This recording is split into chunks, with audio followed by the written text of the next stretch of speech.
Thank you very much and good evening and welcome to the show. It would appear for some reason or other that my waistcoat attracts a tremendous amount of comment. You're always writing in and asking me, why is it always wrinkled? Very simple, because underneath it my stomach is all... You know, the lovely thing about show business, actually, it gives you a chance to get around the world. I spend a lot of time in my life traveling around the world. I get to such exciting places like Australia. Very well-adjusted Australians. I suppose the most balanced people in the world, the Australians. They've got a chip on each shoulder. I love the way they talk. Talk like that. Hey, go on, Brez. You all right, Marty? Two Australians. Well, we got one in, have I? How you going out there? Yeah, well, your dollar's nearly as bad as our pound, so don't laugh.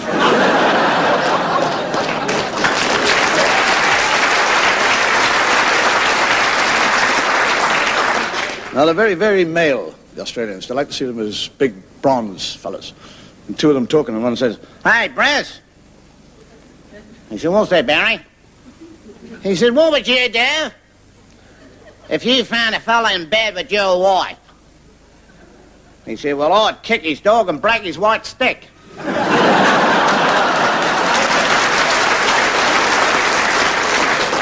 we're coming up to Christmas. And as you're all aware, Christmas is not a Jewish festival. Well, it depends how you look at that, I suppose. You get the three children talking, a little Catholic child, a Protestant child, and a Jewish child talking about Christmas. And said a little Catholic child, said, what do you do on Christmas Day? He said, I get up and I go down and I look at the Christmas tree and I look at all the parcels that are all on the Christmas tree and all the parcels that and all the toys that are all wrapped up and the toys that my brother and myself are going, and then we go to Mass and then we come back and then my daddy says you're going to open up your toys and we tear open the parcels and we get the toys out and my brother gets his toys and I look at his toys and he looks at my toys and we go out into the street and all the other kids, they've all got toys and we're all showing each other toys. So the little Protestant boy said, what do you do? He said, I get up in the morning and my daddy showed me and he said, there's all the toys and then we go off to church and we thank Jesus for Christmas and then we come back and then I open up the parcels and my sister opens and there's all the toys and we've all got toys and I go around to your house and I show you the toys and we've got all the toys. And he turned to the little Jewish boy and he said, what do you do at Christmas? He said, we don't believe in Christmas. Christmas Day, my daddy and I get up and we get into the Mercedes and we go down and we go down to our toy factory and we look at all the empty shelves.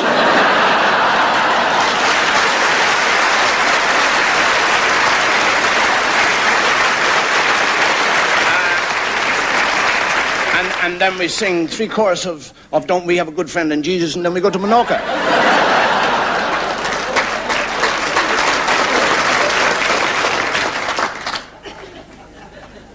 I was listening to a couple of Indian fellows on a bus one day. They were chatting. They were going, no. No, you don't really understand. No. You did not spell W-O-O-M-B-E. It is W-H-O-O-M. And the other was saying, no. You do not honestly know that it is W-H. I think it is W-O-O. W-O-O-M-B. Womb. And the other was saying, not W-O-O, it is W-H. Womb. And I said, excuse me, gentlemen, I don't wish to interfere, but I do know that English is not your first language, and the correct spelling is neither W-H or W-O. Womb is spelled W-O-M-B. And this fellow looked at me and said, excuse me, kind sir, with all due respect, I doubt very much whether you were ever seen an Indian elephant, let alone heard one break wind.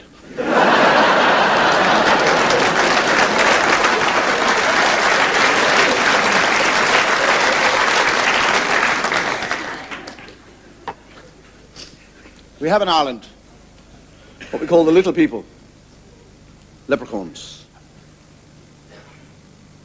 fairies, elves, whatever you call them. story about a fellow walking along a beach and then scuffling through the sand. He kicks what appears to be just the bottom of an old bottle. And as he kicks it, he disturbs all the sand around. It's a very ancient old bottle. He pulls it out of the sand and he looks at it. And there's a small piece of clear glass in it. And he looks in, and inside there is a leprechaun.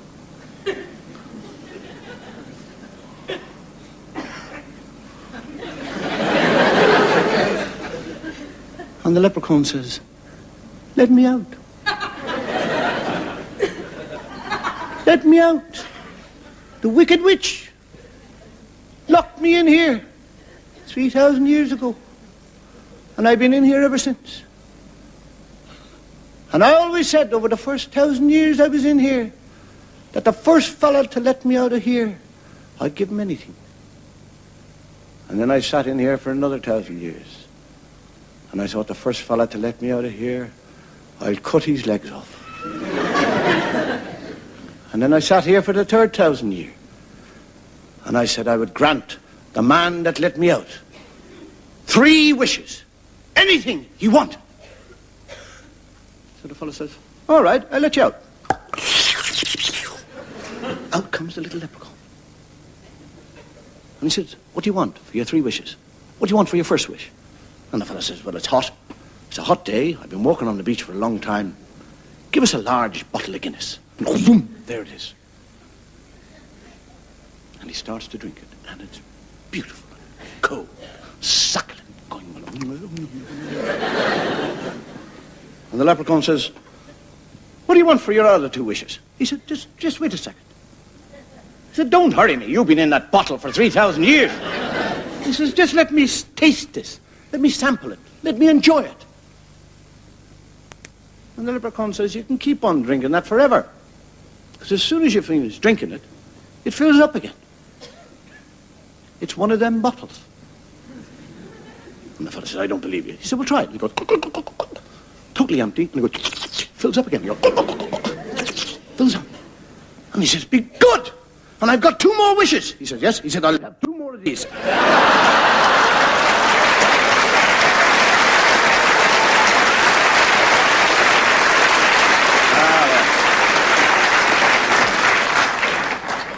I think on that note, I might just show you some sketches.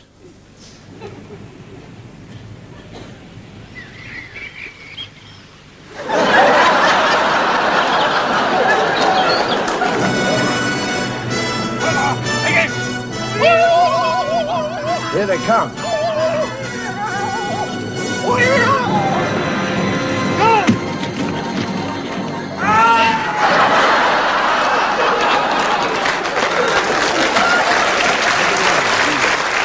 Nope.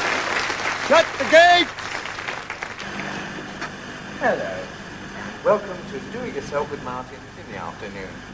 Now, last week I showed Hello? what you could do. Is that Reliable Television Rentals?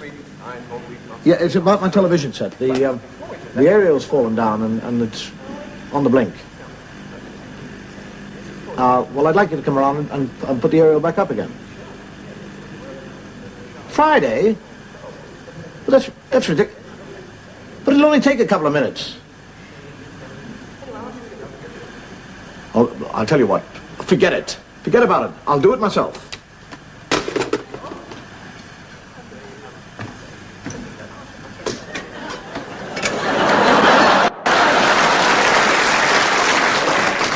How many mines have you laid, Sergeant? 563, sir.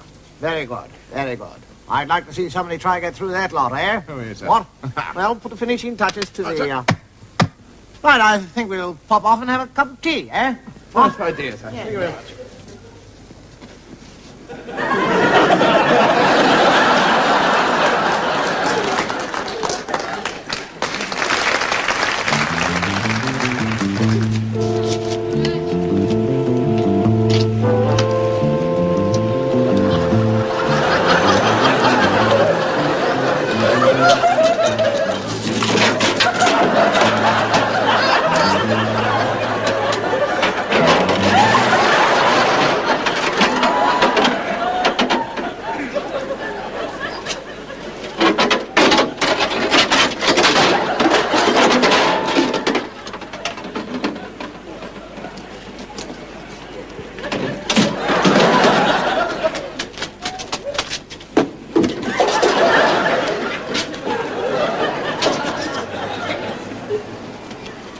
this your car?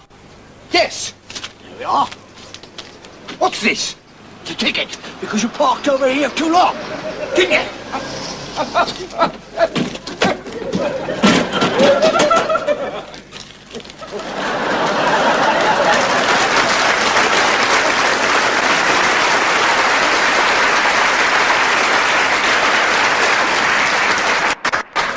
You might remember during the last show I was talking about the English language and how very strange it is. It's all right for us because we basically understand it, but what about foreigners? I mean, just trying to say hello to a German is like starting a quiz game. How are you? How am I what? Well, how do you do? How do I do? Well, what I mean is, how do you find yourself? I get out of bed every morning and there I am. I mean, how do you feel? How are you feeling yourself? That is a very personal question which I refuse to answer. Extremely odd language, because there are so many words which sound alike but which have totally different meanings, like one person, or I won the game. I was listening to a race horse owner talking the other day, and he was talking about his horses, and it sounded like a telephone number. That won, and that won too, and that won too, and that won too. You get words like you, the tree, you. The sheep, you the person. Was that you I saw sitting under the yew, looking at the yew? Were you looking at the yew, or was the yew looking at you? Why don't you say, what were you doing under the sheep, looking at the tree?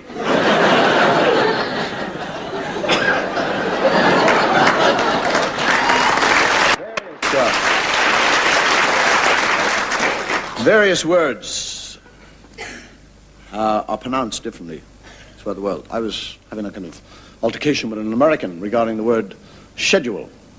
And he said to me, the word is not schedule, it's schedule. S-C-H is sk, not sh. And I said, well, no, I don't think so. I think it's schedule. Schedule, that's the way the word is pronounced. He said, no, schedule. Schedule, S-C-H. When your son gets up in the morning, he doesn't put on his shul cap, get his shul satchel and go off to shul, unless he's Jewish. S-C-H, sk, not sh. And I said, well, as far as I'm concerned, you're talking a lot of old skit.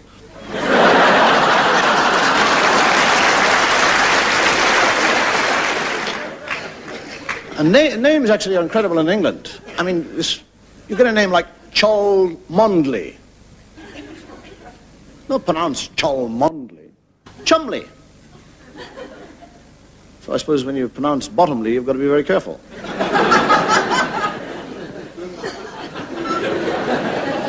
You've got the two businessmen called Sidebottom and Ball. And they're both on a tour of Europe, and they agree to meet in Rome. Mr. Sidebottom books into the hotel, and 2 days later, Mr. Ball arrives. And he said, I'd like to speak to Mr. Sidebottom, please. And the fellow says, Mr. Sidebottom? We have no Mr. Sidebottom here. He said, well, would you kindly look through your register, please? He said, Sidebottom. Ah, we have a Mr. Sidebottom. Is it really? Well, in that case, would you tell him that Mr. Testacola is here to see him?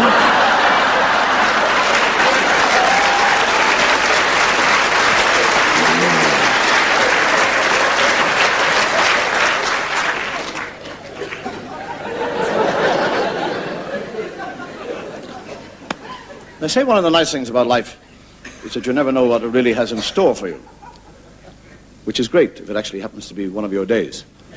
But if it's not your day, watch out.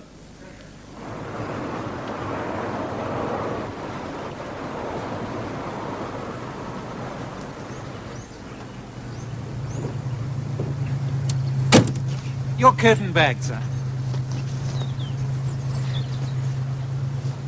May I have your shoes, sir? His lordship doesn't allow dirty shoes inside the road. It messes up the fitted carpet. One other thing, sir. His lordship only picks up hitchhikers who are wearing evening dress. Oh, I'm afraid I haven't got one. No need to worry, sir. His lordship always carries a spare suit inside the robe for that express purpose. If I could just have your clothes, I'll go and get it.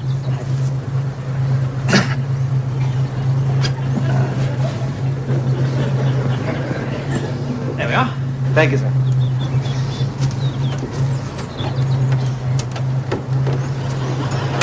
Hey, just a minute. Hey, wait for me!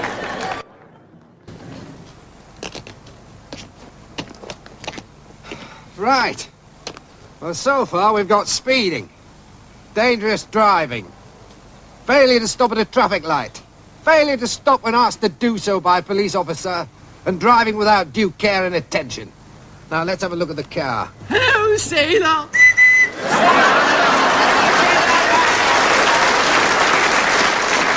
Now, gentlemen, is it your intention to go through with this affair? Yes, it is. I see. Well, you force me to the opinion that your behavior is totally grotesque. Do you realize what a spectacle you're making of yourself? Standing here, half-dressed, 5 o'clock in the morning, pathetic little pistol in your hand. These are the...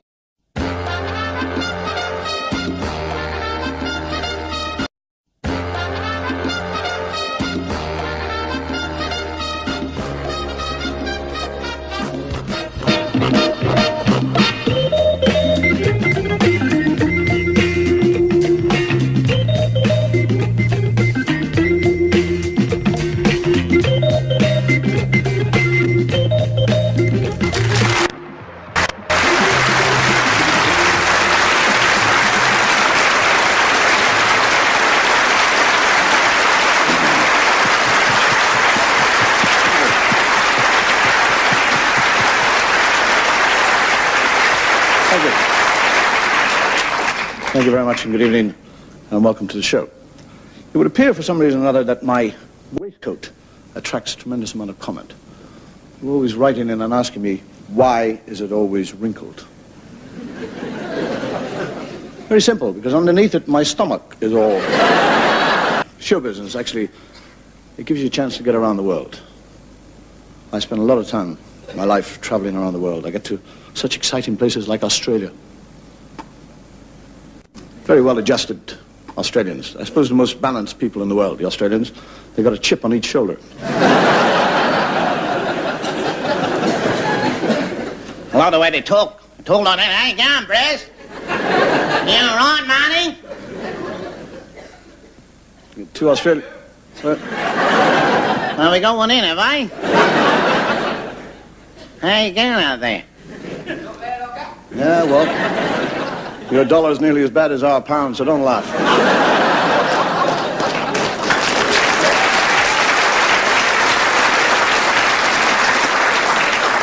Now, they're very, very male, the Australians. They like to see them as big, bronze fellas. And two of them talking, and one says, Hey, Brez. He said, what's that, Barry? He said, what would you do if you found a fella in bed with your wife? He said, well, I'd kick his dog and break his white stick.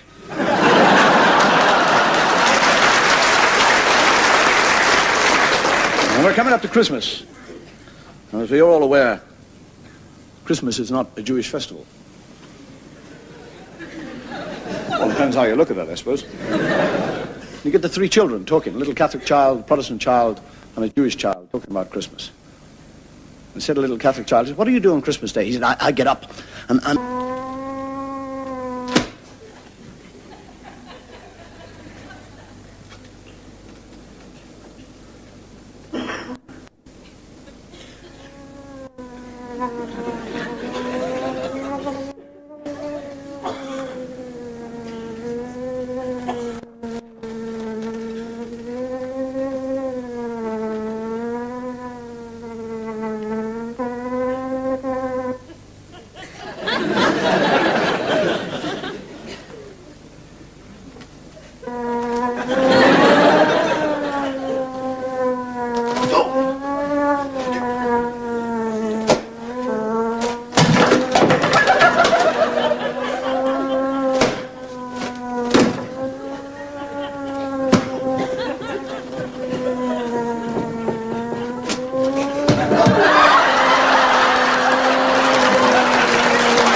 asked because I occasionally make reference to religion. What religion my children are being brought up in. And I insist that they are brought up in my religion. That is, if they can ever find out which one it is. You know, for years I was convinced that God lived in the bathroom at home. Every morning my father would have got, bang on the door and say, "God, are you still in there?"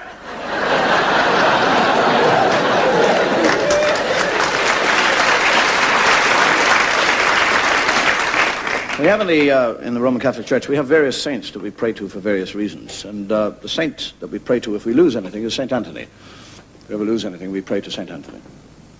And when I was a child, I lost my bike. And I went to church, lit a candle, and prayed to St. Anthony to get my bike back. Went home, and about half an hour later, the police station rang and said the bike was at the police station, had been found.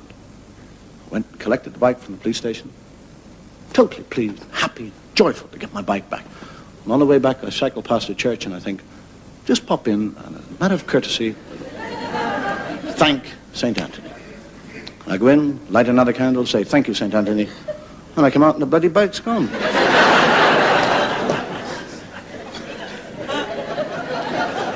A lot of people actually consider that heaven and hell are on two separate levels. They're not.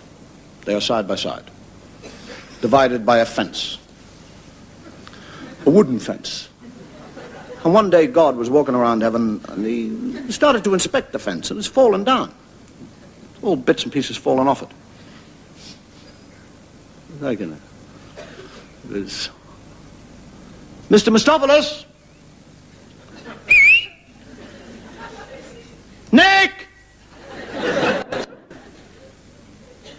The devil comes out and he said, "What do you want?" I said, "The fence, look at it. Falling down. And the posts are on your side. This fence is your responsibility. When are you going to do something about it?" And the devil said, "Screw you." And God said, "Well, if you do not do something about this fence soon, you are going to hear from my solicitor." And the devil said, "Where are you going to find a solicitor?"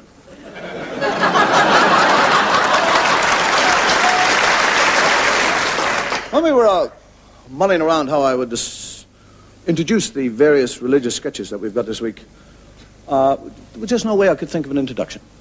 So what I thought, what I'll do is I'll take down the Bible, I shall leave it on the table, I'll go off, I'll have lunch, I'll come back, and I will open it at random. And God, who works in strange and mysterious ways, will inspire me to find some sort of introduction for these religious sketches from what I first read. And believe it or not, it worked. I opened the Bible, and there it said, "Joseph said unto his father, Not so, my father, for this is the firstborn. Put thy right hand on his head." Now that might appear to be a strange way to introduce religious sketches, but I am not going to argue with the boss.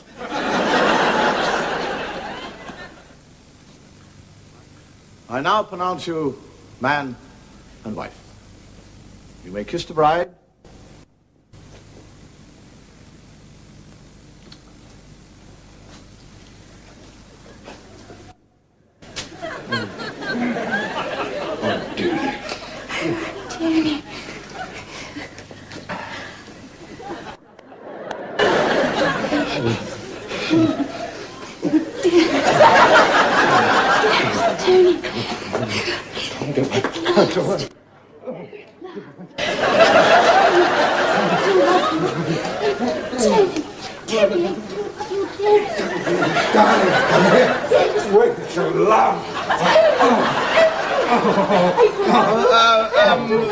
I think the rest of us can go and have some photographs taken.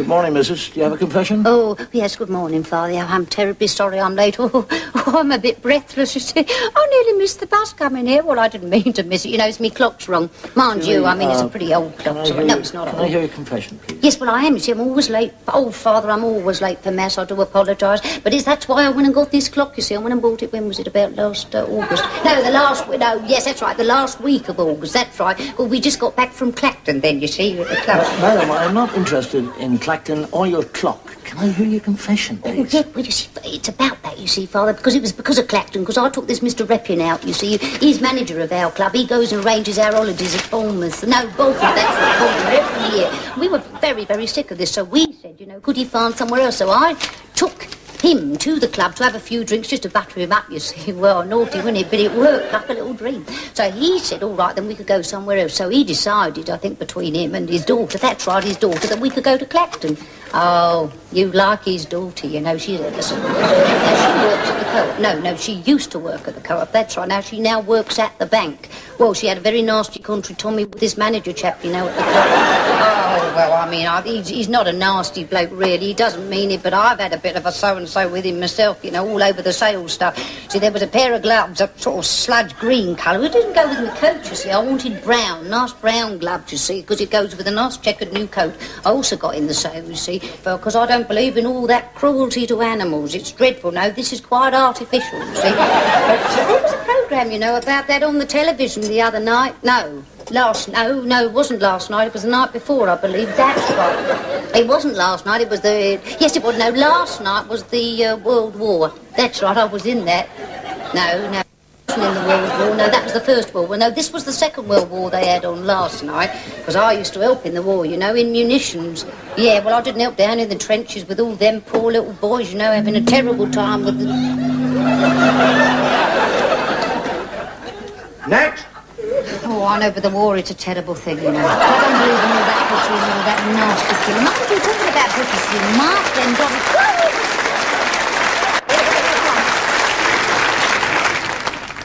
Dirty postcards. What? Dirty postcards. No! Dirty postcards. Oh, all right. How many do you want?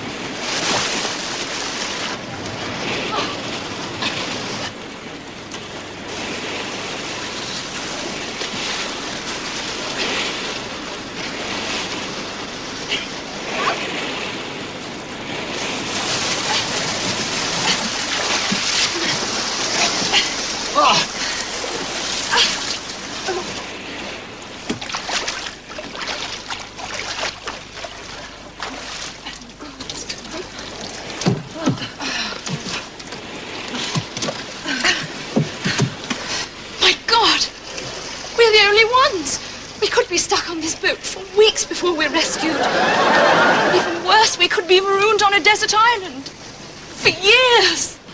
Did anybody else go to the fancy dress ball on the ship last night?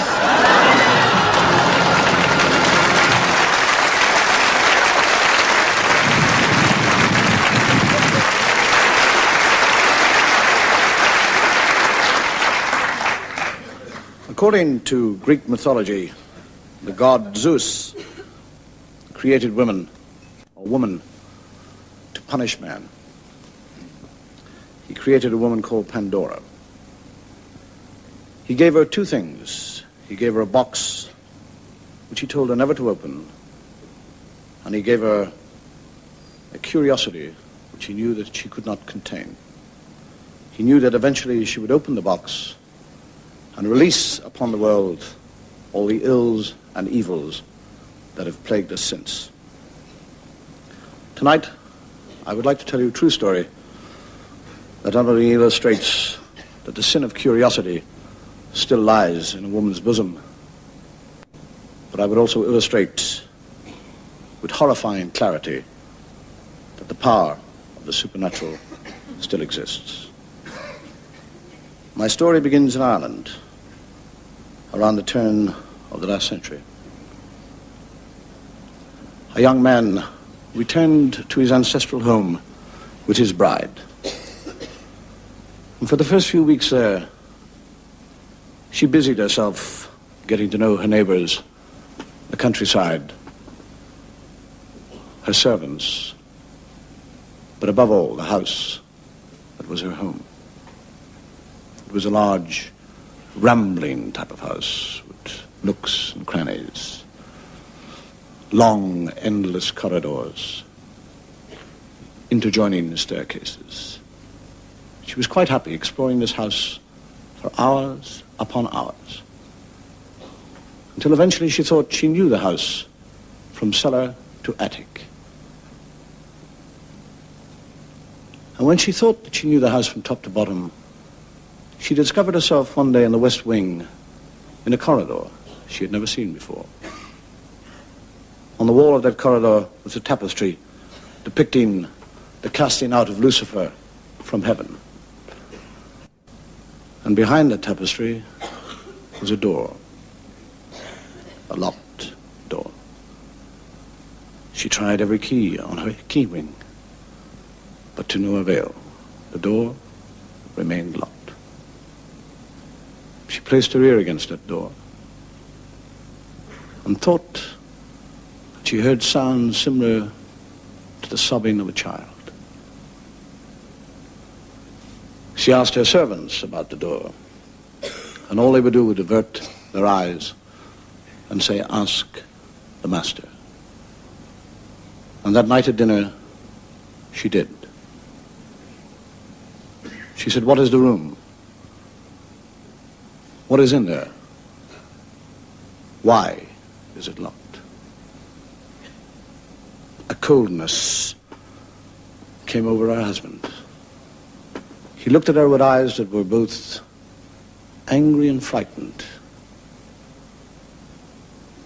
He said, "You must never, ever attempt to enter that room." And she said, "Why?" And he said, "I do not know.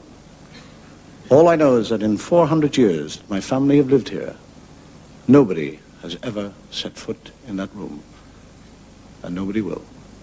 Please do not bring up that subject again. Do not talk to me about the room or the door." The weeks passed, but she could not get rid of this thought of the door. She was intrigued with it. Her curiosity was aroused. The room was like a magnet. It drew her back time and time and time. She would stand in front of that door and wonder what was in there. And then fate smiled on her, or so it seemed. One day when she was placing some flowers upon an old dresser, she noticed a small recess. She put her hands in, and as she put her hand in, a small wooden lever moved underneath her exploring fingers. A panel, the back of the dresser, slid open, and there was a dust-covered key. She knew, without any doubt, that she had found the key to the locked door.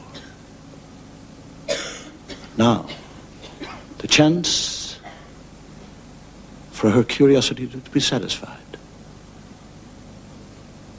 She waited, she waited, she waited. Until finally her husband was called away on business. He would not return until the following day. That night, she dismissed her servants early. She retired to her room and waited.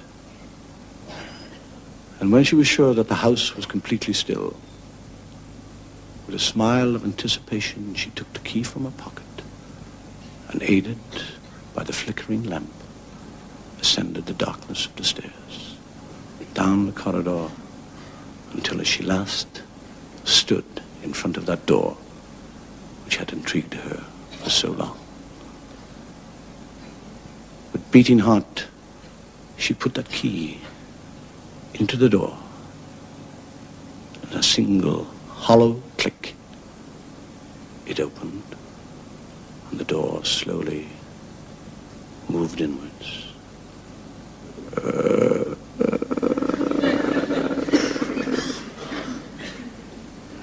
There was nothing in the room that she could see except an inky blackness. She took a step, another step, another step, until she found herself in the center of the room. She raised her lamp above her head, and as she did, the flame flickered and died. She was engulfed in this darkness. A darkness so heavy, so thick, it was almost physical. She screamed.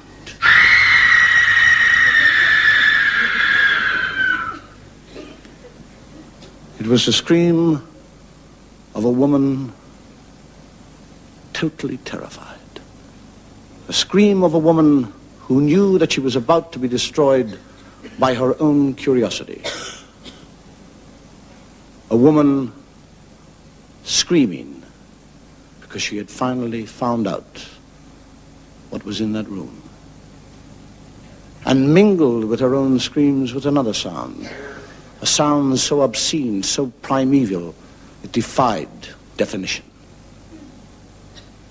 She looked over her shoulder only to hear the door slowly close, knowing that whatever escape she had was cut off. And as the door closed, it not only cut off her escape, it cut off her last fearful sobs.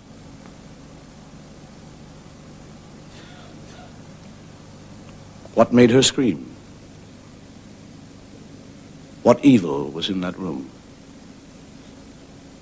What supernatural force made that door close on its own? I have no idea, but if I ever find out, I'll let you know.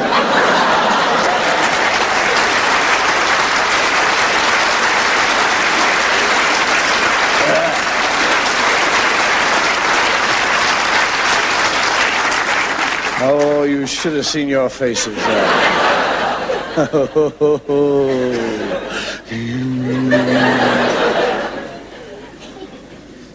There's nothing to fear about the hereafter. There really isn't. Because true love transcends all barriers.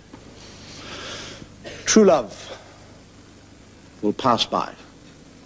True love will continue to live after death. Heathcliff. Heathcliff.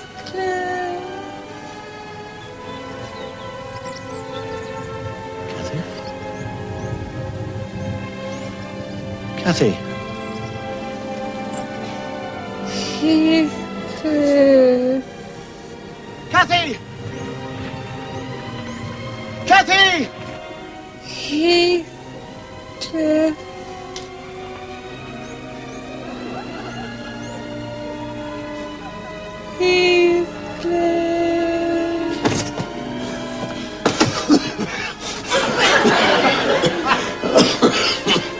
Kathy?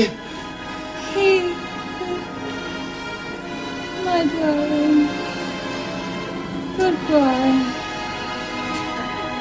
Oh, Kathy. Oh.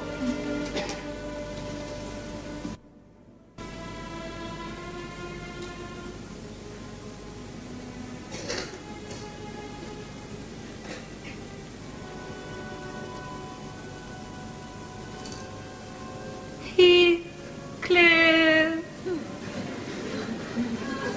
Heathcliff. Heathcliff. Kathy. Heathcliff. Kathy? Heathcliff. Kathy!